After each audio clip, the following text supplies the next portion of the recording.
Hello everyone, William here from 222 Productions, and I am here to talk to you about the A&W 11 Baltimore City Qualifiers in approximately 20 minutes or less, or let's be honest, it's probably going to take a little bit longer because I was there, and I just want to tell you stories about the experience. So, I'm going to start now.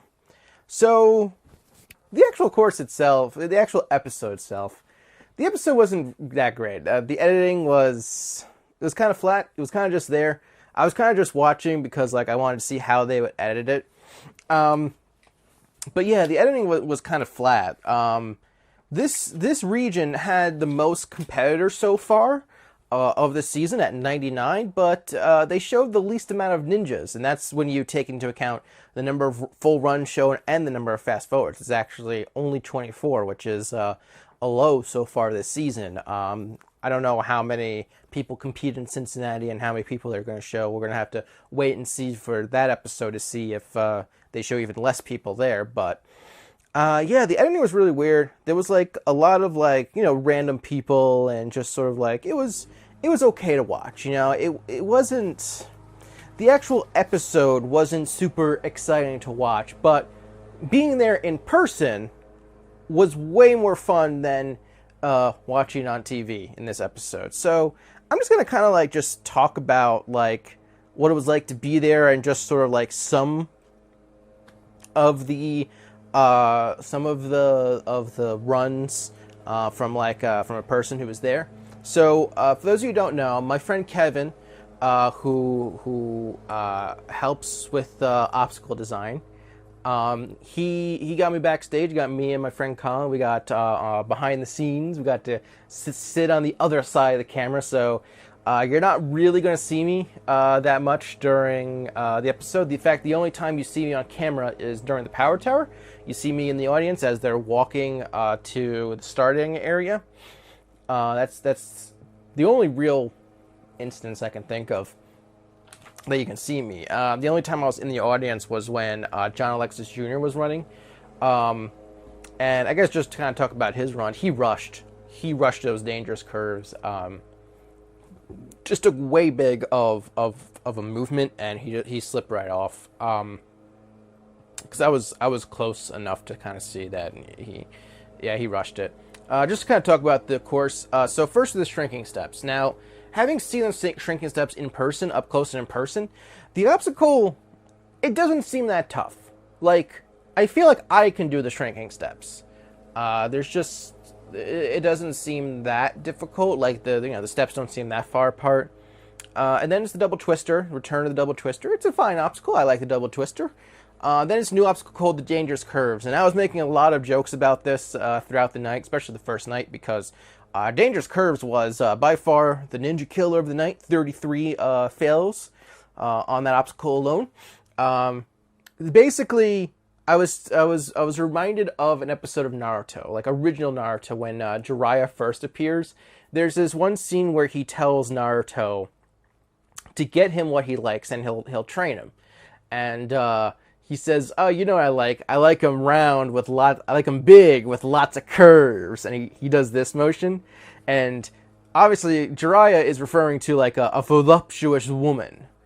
But Naruto, who is just a kid and doesn't fully understand what he meant, gets him a watermelon that's shaped like an hourglass. It's funny, but for years, my brother and I, we would reference, we like them big with lots of curves, because it's so goofy. And so when you have an obstacle called the dangerous curves, I'm just he's got to handle the dangerous curves.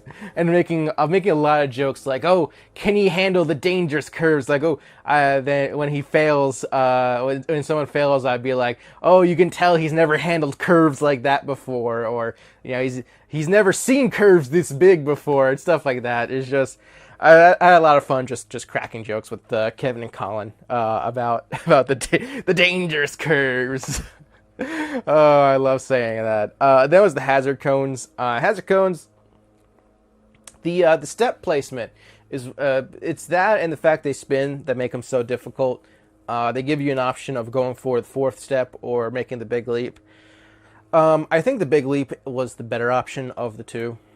But yeah, I like it because it's weird. It makes you think ahead of time where you're gonna step. And then Crank It Up, the return of Crank It Up. Crank It Up is always hard. Um, just big upper body, and of course your choices of warped walls. And I guess we'll just kind of talk about this right now with the warped walls, specifically the mega wall.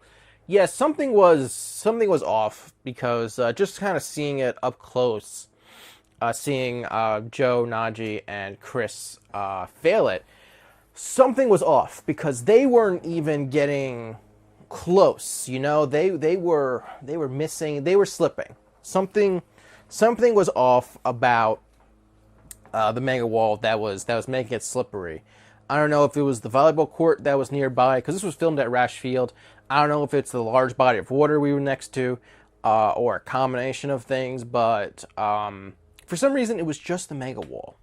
And just because I'm thinking of it, in regards to Joe Morosky, what you didn't see on camera, well, specifically, I should say, that it was on camera, what you didn't see in the edit of the episode was after he failed the mega wall, Joe took off his shirt and wiped down the mega wall as if to signify that it's slippery. And then he turns to the cameraman, the one who's walking with you on the ground, and he turns to it and says, I know what you're thinking. I'm not upset that I didn't hit a buzzer because I'm moving on to the city finals.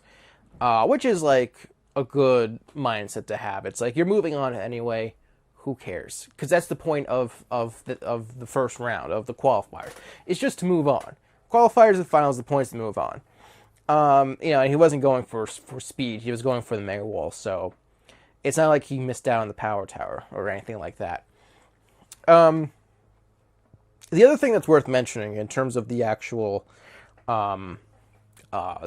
settings, it was cold that night. It was in the 40s, low 40s, but like with that sea breeze coming on, it felt colder than 40. Like the temperature said 40, but it felt colder. It was chilly. Everyone was just bundled up. It was cold. Everyone, if you look in that audience, everyone's wearing winter clothing, and it was just so darn cold. It was ridiculous. They were just all bundled up, like, oof. Yeah, it was bad. It was pretty cold. Just much respect to all the competitors for running in that temperature, because it was not easy. I'm glad I was even able to make it. Glad I was even able to make it to the taping, because I was really sick the night before. So that didn't work out. That could have been bad. That could have been really bad. But I got better the next day. So I made the trek from Long Island to Baltimore. It was long, it was tiring, but I made it. I didn't notice this. I don't know what is up with me going to A&W and missing food, but like, they gave out cheesesteaks last year in Philadelphia, and now in Baltimore I find out they were having a crab feast. I had no idea this was going on, and I'm just like, I'm watching the episode, I'm like, what the heck? How did I miss out on free crab? I would have loved to have crab. I wasn't even aware that was a thing. One of the runs being there that I was really happy to see was Angela Gargano. I saw her last year in Philadelphia when she injured her knee, and based on where she injured herself, she would have been good enough to move on to the finals, at least in the top 5. If she had cleared the Lightning Bolt, she would have been in the top 30, but she had already guaranteed to move on the top 5 women, but she hurt herself, so she didn't get to do that. Seeing her run and move on this year was great to see that in person, just seeing how happy she was. That was a great thing to see. I was really happy by that. One thing that we noticed was this Alex Goodwin guy who called himself Natural. Even like at the taping, we were like, that's interesting.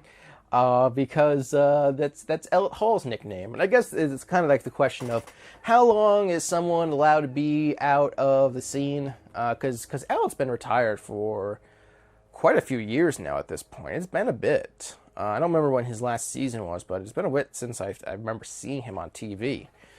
So it's like maybe he wasn't even aware that Elliot, someone else had the nickname of the Natural. But yeah. So yeah, a lot of the runs just sort of like existed, like they were fine.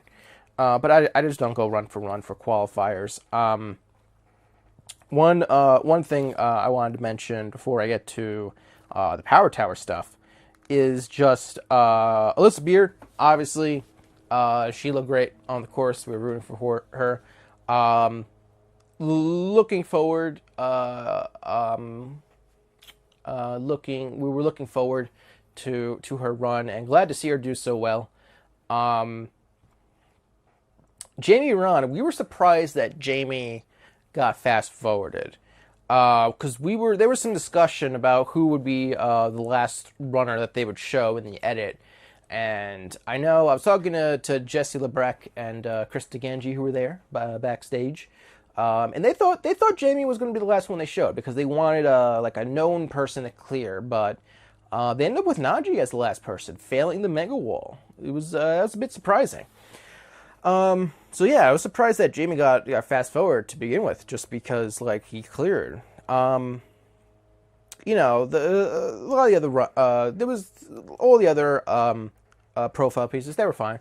There was the one guy who was a father at a young age. Brandon. Oh boy, I cannot. Stenta. He cleared. That was cool. I saw everyone who cleared in person, but it's hard to just remember everyone. Lucas Reale getting fast forward. Would have liked to have seen his run more focused because he went fast. He wasn't too far off from the Power Tower time. He was really happy to see me afterwards. He was like, William, did you see my run? It's like, yeah, you looked great. You looked great. You looked great in the course. I wish people got to see it in full just because he went pretty fast going through the course. Mike Salinzi was a walk-on, and I know Jamie, Jesse and Chris were really happy to see him clear. And then we got but yeah, there's not a lot to talk about in the actual episode. This is the first episode this season where I only use 2 pages in my notebook. Normally, I'd use 3 full pages, but only 2 because there's just not as much to talk about, honestly. So I just want to talk about sort of the Power Tower stuff. So I was really curious at how people would react to this episode because heading into it, I doubt people would actually expect the 2 people going to Power Tower were Connor Galvin and Dave Kavanaugh. On one hand, you have Connor Galvin, who is a rookie. No one knows who he is. And you have Dave Kavanaugh, who has been forced to wait on the walk-on line for 5 seasons, 77 days total of waiting, and he never really gets featured on the show.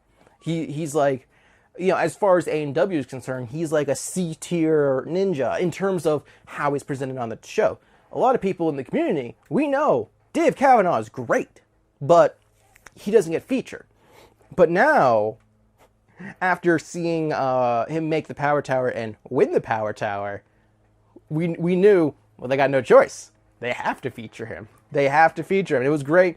It was great seeing the package, kind of talking about his story. I like that it was related to Ninja Warrior, getting the call and all that. So it's they have no choice but to feature him. And I remember the next day I happened to see Dave during the day before they taped the finals. And I was like, hey, congratulations. They can't stop you from going to Vegas now. That's what I told him. It's true. They can't stop him. It's great. I love that he's moving on. One other thing I want to mention about just some behind-the-scenes stuff, a little bit of behind-the-scenes stuff. Thomas Stillings was there. He was testing. Unfortunately, he didn't get the call this year. I think it's very, it's disappointing. Thomas is a good guy. I think he's a talented ninja, but I don't know why he didn't get a call back this year. But he was testing in this region. He was only there for the first night, unfortunately. But he told me that, in his opinion, he thought the hazard codes were easy, which is it's a parkour guy, so I understand why I do that. We were trying to figure out at the beginning of the night how many people we thought would clear.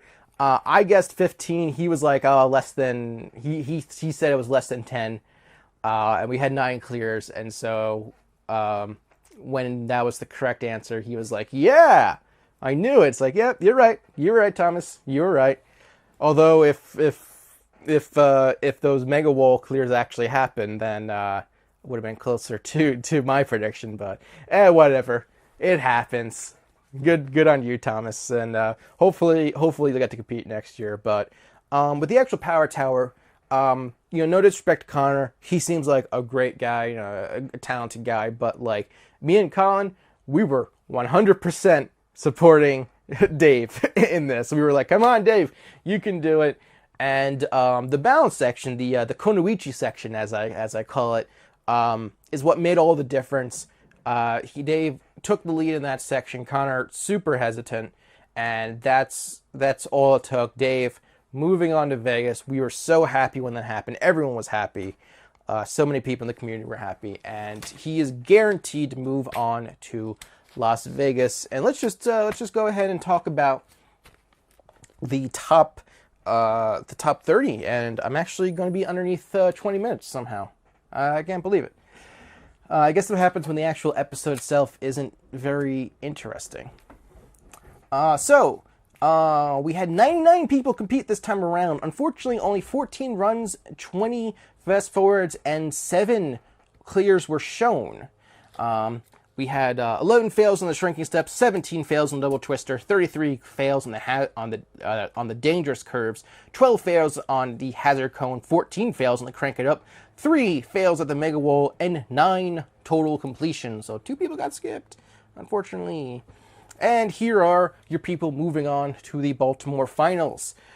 We have the 9 clears: Dave Cavanaugh, who's going to Vegas with the speed pass; Connor Galvin, Anthony DeFranco, Lucas Reale, Jamie Ron, Brandon Stenta, Brandon McWilliams, Mike Salinzi, Garrett Lamb. 3 people who failed the mega wall in Joe Morosky, Najee Richardson, and Chris Walczewski. Then the 14 people who failed to crank it up in Joe Carpriano, Tristan Poffenberger, Alex Goodwin, Clayton Mirage, Zach Barefoot, Eli Bell, Lucio Batista, Logan Craiglow, Justin Andelou, Anthony Ederle, Ryan Rattizizi, Ryan Lee, Alyssa Beard, Kevin Liang, and the last 4 people on the top 30 all failed the hazard cones in Julius Ferguson, Jonathan Stevens, Daniel Eskent, and Zach Day, who barely eked in. I specifically remember seeing Zach fail and how disappointed he was. So I'm glad he was able to move on, just barely, but moving on is moving on. That's all that's important. And the remaining 4 women who rounded out the top 5 women list was Abby Clark and Angela Gargano, who both failed the hazard cones, and Carter Olson and Cara Parallelo, who both failed the dangerous curves. And that's everything I got to talk about the Baltimore Qualifiers. As an episode, it wasn't very interesting, but seeing it live was a lot of fun. I always recommend seeing A&W live. I think it is better than watching it on TV, partially just because you get to see everything. And that just makes it more fun, in my opinion. Just my opinion. I'm really interested in seeing people's reactions to the Baltimore finals. No spoilers, but as someone who knows what happens in the Baltimore finals, I'm interested in seeing what your reaction is to that. But for now, tell me what you thought about the Baltimore Qualifier episode in the comments below. And hey, if you want to see more reviews just like this, as well as some behind-the-scene infos from Baltimore Finals when that episode airs, make sure you subscribe so you know when these videos go live. Thank you all very much for watching. I'll see you all next time for the Cincinnati Qualifiers, the final qualifier of Season 11. See you later, guys.